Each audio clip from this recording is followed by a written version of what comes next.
तो मंत्री टंकराम वर्मा को आप सुन रहे थे। आज कृषि के क्षेत्र में एक बड़ा योगदान दिया गया है छत्तीसगढ़ सरकार की ओर से और किसानों को लाभ पहुंचाया जा रहा है।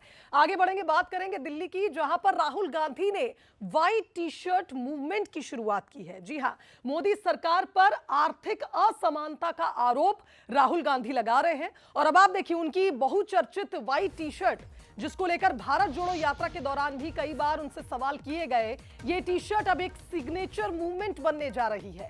गरीबों से मुंह मोड़ रही है मोदी सरकार, कांग्रेस के ये आरोप। और ऐसे में अब राहुल गांधी का ये सफेद टी शर्ट मूवमेंट कितना प्रभावी होगा आने वाले चुनाव में, ये देखने वाली बात होगी। बता दें कि एक्स पर इस अभियान की पूरी जानकारी दी गई, जहां इस व्हाइट टी शर्ट के बारे में 5 सिद्धांत भी बताए गए हैं। युवाओं से बढ़ चढ़कर हिस्सा लेने की अपील कांग्रेस पार्टी ने की है। 2022 में राहुल गांधी की टी शर्ट चर्चा में आई थी और अब आप देखिए इसे एक सिग्नेचर बनाया जा रहा है, सिग्नेचर मूवमेंट का हिस्सा बनाया जा रहा है। तो देखिए जिस तरह से राहुल गांधी की ये टी शर्ट चर्चाओं में आई थी, अब इसे एक मूवमेंट का रूप दे रही है कांग्रेस की सरकार। और कहीं ना कहीं राहुल गांधी का ये जो मूव है, ये जो एक तरह से कहा जाए उपाय है, ये आने वाले चुनाव पर प्रभाव डालने के लिए निश्चित तौर पर माना जा रहा है। अगर 5 सिद्धांतों की बात करें तो इस व्हाइट टी शर्ट के सिद्धांतों में करुणा, अहिंसा, समानता, एकता और सबकी प्रगति है। क्योंकि राहुल गांधी का कहना है कि मोदी सरकार आर्थिक असमानता के कई उदाहरण दे रही है, तो ऐसे में अब गरीब की आवाज कांग्रेस उठाने जा रही है इस व्हाइट टी शर्ट मूवमेंट के जरिए। कांग्रेस का कहना है कि व्हाइट टी शर्ट सिर्फ एक कपड़ा नहीं है, यह संविधान की रक्षा और न्याय का प्रतीक है। इसलिए अब कांग्रेस सरकार यह मूवमेंट शुरू करने जा रही है। तो चलिए कुल मिलाकर ये कहा जाए कि लगातार दिल्ली में हो रहे चुनावों की तैयारियां चल रही। इस बीच हमारे संवाददाता अमित हमें बताएंगे कि राहुल गांधी का ये मूवमेंट, ये व्हाइट टी शर्ट मूवमेंट कितना प्रभावी साबित होगा। अमित, जिस तरह के हालात इस वक्त बन रहे हैं राहुल गांधी की छवि को लेकर, वो तो जनता के बीच जाते हैं, व्हाइट टी शर्ट भी पहनते हैं। भारत जोड़ो यात्रा के टाइम से हम देख रहे हैं उनकी ये टी शर्ट काफी चर्चाओं में रही, लेकिन अब उसे वो एक सिग्नेचर मूवमेंट का एग्जाम्पल बना रहे हैं और कह रहे हैं ये सफेद कपड़ा नहीं है, ये न्याय दिलाने का कपड़ा है।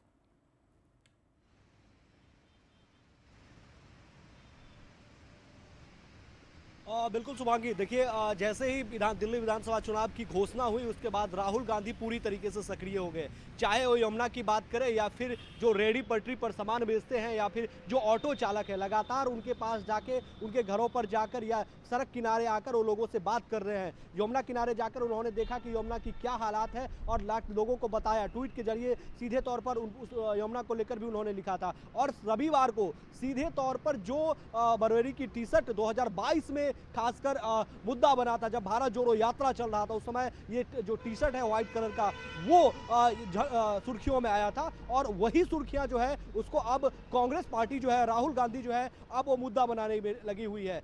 रविवार को सीधे तौर पर राहुल गांधी ने सोशल मीडिया प्लेटफॉर्म पर एक वीडियो जारी किया और वॉइस ओवर के जरिए बताया कि देखिए किस तरीके से जो मौजूदा सरकार है वो कैसे कुछ चुनिंदे पूंजीपति से जुड़ी हुई है और उन्हीं को समृद्ध करने में जुटी हुई है। खासकर जो रोजमर्रा की जरूरतें, मतलब आसान भाषा में अगर आप इसको समझें तो जो अन्य राज्यों से दिल्ली में आए हैं या फिर अन्य राज्यों में जो गरीब लोग हैं, जो रोजमर्रा की जरूरत के लिए काम करते हैं, दिन कमाते हैं या रात खाते हैं, आप उनको उसको कह सकते हैं, तो उससे सीधे तौर पर जो मौजूदा सरकार है वो मुंह मोड़ रही है, ऐसा राहुल गांधी का सीधे आरोप है। और इसी को लेकर जो है वो एक मुहिम चलाने की कोशिश की गई है कि राहुल गांधी ने सीधे तौर पर अपील किया है कि इस मुहिम से अधिक लोग निश्चित तौर पर अमित, इस मुहिम से कितने लोग जुड़ते हैं ये देखने वाली बात होगी। क्योंकि आप देखिए दिल्ली विधानसभा चुनाव में अब ज्यादा दिन नहीं बचे हैं और गांधी परिवार का तो इतिहास रहा है कि मूवमेंट के जरिए आवाज उठाने के लिए, जनता का दिल जीतने के लिए, इससे पहले भी इतिहास में कई मूवमेंट्स चलाए गए।